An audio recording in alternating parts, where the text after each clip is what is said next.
اور پھر ان کے لیے دعا کر رب ارحمہما کما ربیانی صغیر۔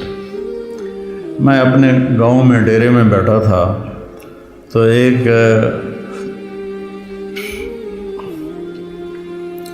شخص میرے پاس ہے اپنے بیٹے کو لے کر، رحم دین اس کا نام تھا، فوت ہو گیا۔ اس کا بیٹا ایک مدرسے سے فارغ ہو کر آیا تھا، مجھ سے کہتا ہے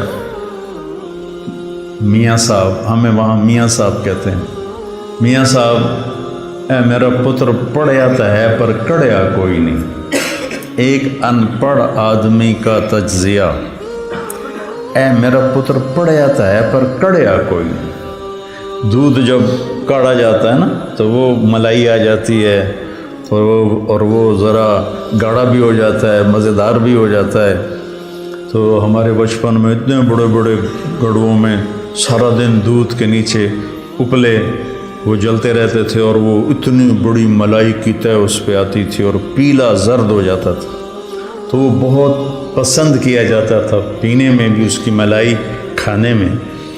تو جو آدمی ایک اچھے کردار والا بن جاتا تھا تو اسے کہتے تھے میاں کڑے ہویا ہے۔ اب سمجھ گئے یہ مثال؟ اے میرا پتر پڑھے آتا ہے پر کڑیا کوئی نہیں۔ میں کہا کیوں ہے کہ ہم تو ماں پیو نال گل کرن دا ہی ول نہیں، ہم اسے تو یہ نہیں پتا کہ ماں باپ سے بات کیسے کرنی، اتنی بدتمیزی سے بولتا ہے۔ تو یہ مٹی تے سو پڑھ کے آیا، تو میں تم سے یہ نہیں چاہتا ہوں کہ تم جاؤ تو تمہارے ماں باپ کہیں پڑھے آتا ہے پتر پر کڑیا کوئی نہیں۔ تم اپنے ماں باپ کے سامنے وخفض، جھک جاؤ، لہما جناح الذل من الرحمہ، محبت سے، جبرن نہیں، محبت سے، اور دل سے یہ دعا کرو رب ارحمہما کما ربیانی صغیر۔ جب سے میرے ماں باپ فوت ہوئے، 88 میں میرے والد فوت ہوئے، میں نے 10 نفل شروع کیے ان کے لیے۔ 2001 میں والدہ فوت ہوئی، اب ان کو بھی 20 سال ہو گئے، 21 سال۔ میں دونوں کے لیے 20 رکعت نفل روزانہ پڑھتا ہوں۔ میں بیمار ہو جاؤں تو الگ بات ہے، سر میں درد ہلکا پھلکا ہو تو میں پڑھتا ہوں، شدید ہو جائے پھر رہ جاتا ہوں۔ تو میں 1000 نفل بھی روزانہ پڑھوں تو میں والدین کا حق ادا نہیں کر سکتا۔ ایک شخص آیا، حضرت عبید اللہ بن عمیر تابعین میں سے ہیں، کہ جی میں نے خراسان سے اپنی ماں کو کندھے پہ بٹھایا اور مکے تک لا کے سارا حج اس کو اپنی کمر پہ بٹھا کے کروایا، میں نے ماں کا حق ادا کر دیا۔ تو انہوں نے کہا ولا طلقۃ واحدہ، ایک طلقہ کا بھی حق ادا نہیں۔ طلقہ کسے کہتے ہیں کہ جب بچہ پیدا ہونے لگتا ہے تو ماں کو دردیں، کوئی لہریں اٹھتی ہیں، وہ ایک لہر آتی ہے، اس کی چیخیں نکال دیتی، پھر وہ لہر تھم جاتی، پھر دوبارہ اٹھتی ہے تو پھر اس کی چیخیں نکلتی ہیں، پھر وہ تھم جاتی۔ ایسے گھنٹوں وہ لہریں چلتی ہیں اور وہ جو ماں ہوتی ہے وہ تڑپ تڑپ کے کہیں جاتی ہے۔ تو وہ جو بے شمار دردوں کی لہریں اٹھتی ہیں، تو انہوں نے فرمایا ابھی ایک درد کی لہر کا حق بھی ادا نہیں ہوا، ولا طلقۃ واحدہ، ابھی ایک کا حق بھی ادا نہیں ہوا۔ ایک شخص نے اپنی ماں کو حج کرایا پیدل، اور طواف میں تھا تو عبداللہ بن عمر نظر آ گئے، تو طواف سے فارغ ہو کر کہنے لگا جی میں نے ماں کو پیدل حج کرایا ہے، اور کافی لمبا سفر ہے، اور وہ سب پہاڑ تھے، نہ سرنگیں تھیں نہ راستے تھے، پہاڑ تھے۔ تو میں نے ماں کا حق ادا کیا، تو ان کا ولا زفرۃ واحدہ، کہ تیری ماں تجھے اٹھاتے ہوئے تھک تھک کے جو لمبے سانس لیتی تھی، یہ زفرہ ہے، کبھی ایک سانس کا بھی حق ادا نہیں۔ حضرت عمر کے پاس ایک شخص آیا، جی جیسے میری ماں نے میرے کپڑے دھوئے میں دھوتا ہوں، میرے پخانے دھوئے پخانے دھوتا ہوں، پیشاب دھوئے پیشاب دھوتا ہوں، مجھے کھانے کھلائے میں کھانے کھلاتا ہوں، میں نے ماں کا حق ادا کر دیا۔ تو حضرت عمر نے کہا نہیں۔ کہ کیوں؟ کہ کہ وہ جب تجھے پالتی تھی نا، تیرے پیشاب پخانے دھوتی تھی، تیری زندگی کے لیے دعا کرتی تھی، اور تو جب اس کے لیے یہ مشقت اٹھاتا ہے تو کہتا ہے یا اللہ جلدی بولا، اللہ تھک گیا، تو نے ماں کا حق ادا نہیں کیا۔ تو کہنا میرے نبی نے تمنا کی، میری ماں مجھے پکارتی تو میں نماز کے اندر کہتا لبیک۔ تو بچوں، اب ابھی بچے آپ کے ماشاءاللہ والدین زندہ ہوں گے انشاءاللہ، اللہ خیر کرے، کسی کا فوت بھی ہو جاتا ہے تو اللہ کی تقدیر ہے۔ تو یہ میرے رب کا ایک اس کو اتنا دہرایا اللہ نے، پورے قرآن میں دہرایا ہے، پورے قرآن میں دہرایا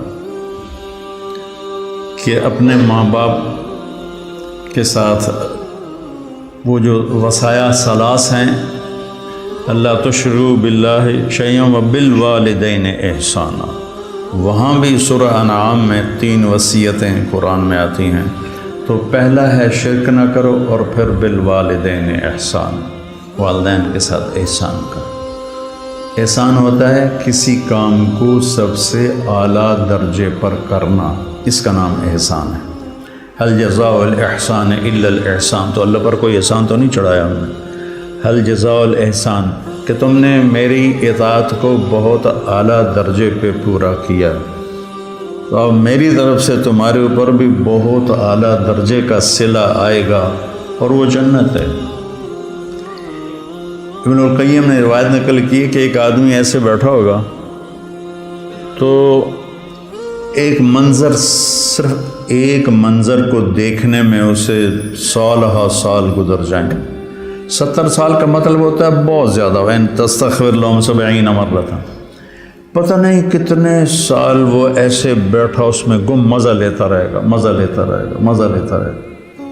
یہ تو تھوڑی دیر کے بعد ہماری طبیعت بھر جاتی ہے، بس یار بس۔ پہلی دفعہ میں گیا کینیڈا تو میں نے خود کہا نیاگرا فال جانا ہے، دنیا کی سب سے بڑی جو آبشار ہے وہ نیاگرا ہے، عجب اللہ کی قدرت ہے، دیکھ کے حیرانی ہوتی۔ تو ہم شوق سے گئے۔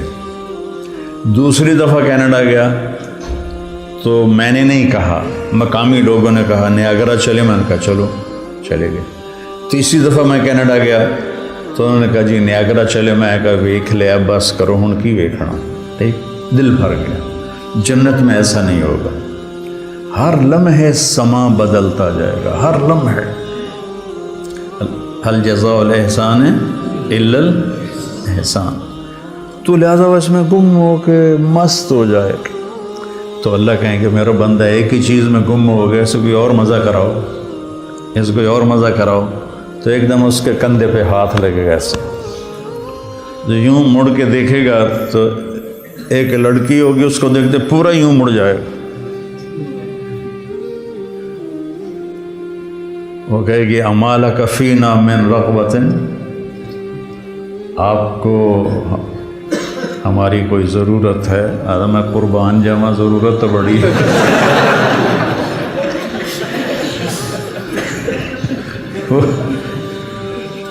وہ کہے گا تو ہے کون، تو میری جنت میں سے نہیں ہے؟ تو وہ کہے گی انا من اللواتی قال اللہ تعالی ولدینا مزید، میں ان میں سے ہوں جن کے بارے میں تیرے رب نے کہا ہے صرف ایک دفعہ دینے کے بعد بس نہیں کروں گا، ولدینا مزید، دیتا ہی جاؤں گا، دیتا ہی جاؤں گا، دیتا ہی جاؤں گا۔ الجزاء الاحسان الا الاحسان، تو وبالوالدین احسان کہا ہے، خدمت نہیں کہا، اچھا سلوک نہیں کہا، سب سے اعلیٰ درجے کا جو سلوک تم کر سکتے ہو کرو۔ میرے والد تبلیغ کے مجھے گھر سے نکالا تو قائل کیسے ہوئے؟ جب میں رائمنڈ سے آتا تو ان کو جسمانی خدمت کرتا تھا، حالانکہ نوکر ہوتے تھے، دبانے والے، تیل لگانے والے، سارے کام کرنے والے، لیکن جب وہ رات کو لیٹتے تو میں نوکروں کو بھگا دیتا اور میں اکیلا ان کو دباتا تھا، پر ان کے سر میں تیل لگاتا تھا۔ اس خدمت نے ان کے دل کو رام کر دیا، کیونکہ پہلے میں ذرا گستاخ تھا، بدتمیز تھا۔ تو گھر میں جو دعوت ہے وہ اخلاق سے چلتی ہے، وہ یہ نہیں کہ آپ بیوی کو بٹھا کے دعوت دینا شروع کر دو گے، بیگم دنیا فانی ہے،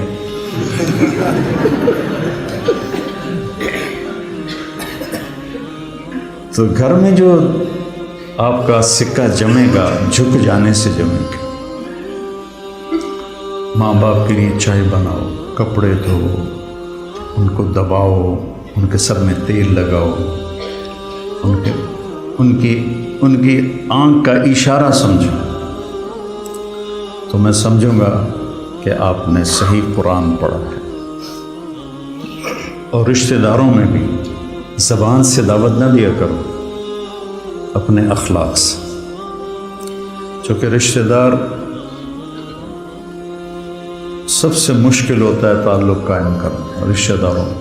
جب تو اللہ نے اتنی آیات اتاری ہیں اور اتنی احادیث ہیں، تو اس میں سب سے مشکل ہوتا ہے رشتہ داروں سے تعلق قائم کرنا.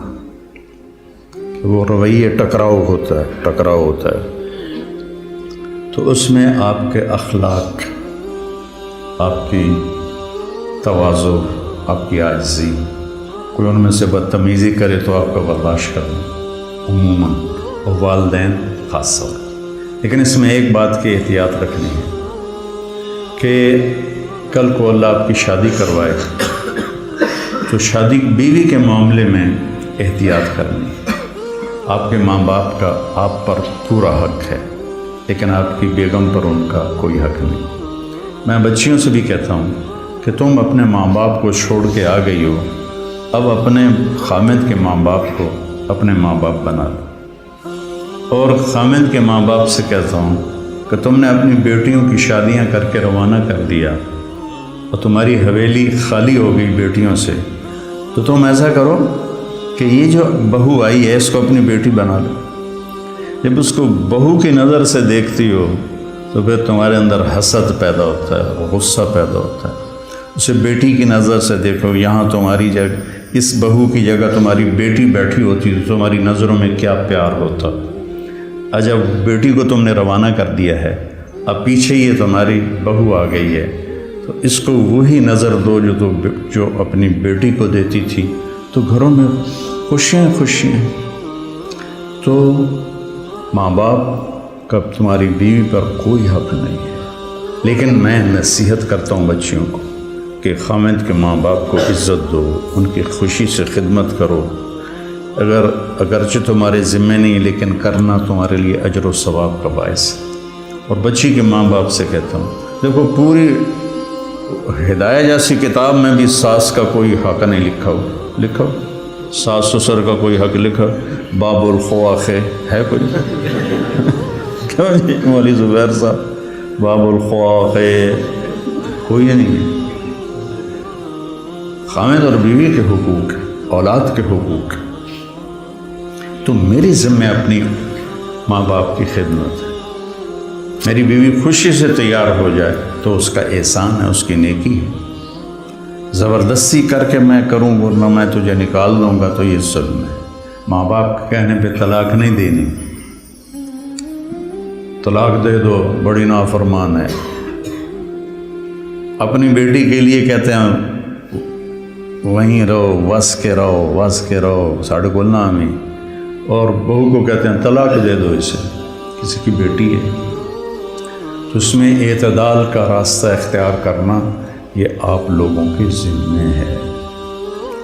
اور جب بھی بیوی کی تمہیں شکایت سننے کو ملے، پہلے تحقیق کرنا پھر کوئی بات کرنا. عموماً شکایتیں غلط ہوتی ہیں.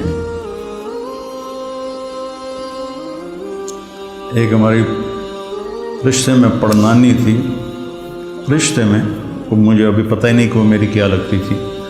تو وہ آئی میری نانی کے گھر، تو اندر پردے نال اس کی بہو پیچھے آ رہی تھی. میری نانی نے آندی ہے تو میرے کو پوچھنا ہے اے تھوڑا رنگ پیلا کیوں ہو گیا ہے. یہ انہوں سمجھا رہی ہے کہ تو میرے کو پوچھنا تھوڑا رنگ پیلا کیوں ہو گیا. اچھا وہ میری نانی کا ان سے کوئی بانجی بھتیجی کا رشتہ تھا، تو انہوں نے کہا جی ٹھیک ہے جی نانی. وہ پیچھو بہو آ گئی، سلام دعا کے بعد وہ کہنے لگی خالہ جی تھوڑا رنگ بڑا پھیکا پہ گیا. ہاں نہ دودھ پلائندی ہے، نہ چاہ پیوائندی ہے، نہ انڈے کھوائندی ہے، نہ روٹی دا پوچھدی ہے، نہ پانی دا پوچھدی ہے۔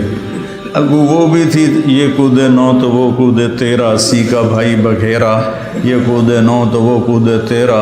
اگو اس نے بھی لے لیا ہاتھوں ہاتھ، ہر شے کھا جانی ہے تو حالی پہ آنی ہے، میں تین کچھ نہیں پوچھنی ہے۔ تو بیٹا یہ ایک زندگی ہے جو میں کوشش کرتا ہوں کہ آپ وہ زندگی سیکھیں۔ کیف عاملہم بھی اسی لیے نصاب میں داخل کی کہ آپ کو پتہ چلے کہ زندگی گزارنی کیسے۔ اللہ نے شروع سے مجھے ایک بڑی فیملی میں پیدا کیا، بچپن سے نوکروں کی بہتات۔ میری شادی ہوئی، ٹھیک ہے، میری بیوی فیصل آباد، اور اس وقت دیہات، کچی سڑکیں، 83 میں بجلی بھی اس وقت کوئی نہیں تھی۔ وہ بیچاری گھبرائی ہوئی، ایک ہماری جانگلی زبان اسے سمجھ میں نہ آئے، وہ یہاں فیصل آباد کی، وہ گھبرائی ہو۔ میں اس کو حوصلہ تسلی کے لیے بڑی ہمت افزائی کرتا، تو پوری ایک کچہری لگی، پھپھیاں ماسیاں کٹھیاں۔ اچھا، میری ماں کو میرے والد چولہے پہ نہیں بیٹھنے دیتے تھے، زیادہ سے زیادہ یہ تھا کہ وہ جب سالن پک کے آتا تھا تو وہ تقسیم کر دیتی تھی، ورنہ وہ بھی نوکرانی کرتی تھی۔ تو میرے والد یعنی میری ماں کا بڑا احترام کرتے تھے۔ وہ کہتے تھے نوکر کیڑے کس واسطے جے تم ہی چولہے تے جاتے بہ جانا، تم چولہے تے نہیں بہنا۔ تو اب یہ میں اپنی آنکھوں سے دیکھ کے پروان چڑھا ہوں۔ 30 برس کی عمر میں میری شادی ہوئی، 30 سال میں نے اپنی ماں کو دیکھا کہ وہ چولہے تے نہیں ہوندی۔ میری ماں کو روٹی بنانی نہیں آتی تھی، کدی شوق نال بنے دی ادھی دے جاندی کیونکہ بنائی جو نہیں۔ اب مقدمہ ہو رہا ہے،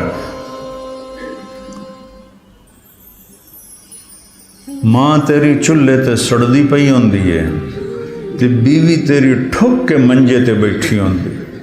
یہ میرے گھر میں ہو رہا ہے۔ ماں تیری چولہے تے سڑدی پئی ہوندی ہے تے بیگم تیری ٹھک تے منجی تے بیٹھی ہوندی ہے۔ میں ہس پیا، میں کہ میری ماں کداں چولہے تے سڑی ہے؟ میں بھی تھائیں جمیا، تھائیں وڈو آیا، میں دسو تو صحیح میری ماں کداں چولہے تے سڑی ہے؟ یہ ہماری معاشرت ہے۔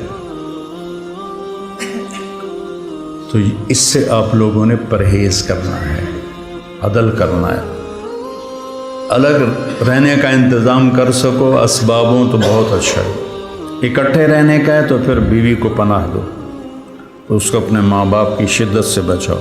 بیوی میں بدتمیزی ہے تو ماں باپ کو بچاؤ۔ بعض لڑکیاں ایسی بدتمیز ہوتی ہیں، ایسی زبان دراز ہوتی ہیں کہ نہ کسی کی عزت کو دیکھتی ہیں، نہ کسی کے مقام کو دیکھتی ہیں، اور بہت ہی لمبی زون۔ ایک دفعہ ساتھ 2 واقعے میرے ساتھ پیش آئے۔ ایک عورت، ایک دوست نے کہا کہ ایک خاتون آپ سے ملنا چاہتی ہیں، اس کے خامند کھرب پتی ہیں، کھرب پتی، کہ ملا دو۔ وہ آ گئیں، 50 سال پلس ان کی عمر تھی، تو بیٹھتے ہی رونے لگی۔ ایسا ہوتا ہے ابھی پہلے کوئی دکھڑا سنائے پھر وہ بیٹھتی ہی رونے لگی کہ لوگ سمجھتے ہیں میں بڑی خوش قسمت ہوں، بڑے مالدار کی بیگم ہوں، لیکن میں اس دولت کو کیا کروں، میرے خامند کا سلوک ہی اچھا نہیں میرے ساتھ، تو میں اس دولت کو کیا کروں۔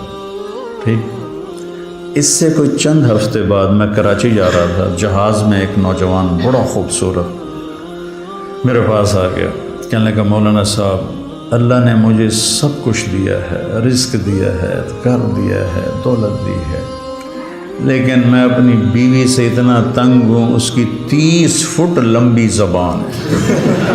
میں کہا 29.5 فٹ کٹ دے، باقی 6 انچ منہ میں چڑھا، اس کی 30 فٹ لمبی زبان ہے۔ تو ایک بیوی کی بدتمیزی سے پریشان ہے، ایک خامند کی بدتمیزی سے پریشان ہے۔ اس لیے بعض اوقات جب بے جوڑ شادیاں ہو جاتی ہیں تو ماں باپ کہتے ہیں نبھاؤ، طلاق کس لیے ہے؟ طلاق اس لیے ہے کہ اگر خامد بدتمیز ہے تو ان کی عادت نہیں بدلے گی، بچی کو فارغ کرا دو۔ بچی بدتمیز ہے تو اپنے بچے کو ذلیل نہ کرو، فارغ کرا دو۔ اللہ نے طلاق اس لیے رکھی۔ تو میرے عزیزو، یہ زندگی کے اسباق ہیں جو اتنے ہی ضروری ہیں جتنے ہم باقی اسباق کو پڑھتے ہیں۔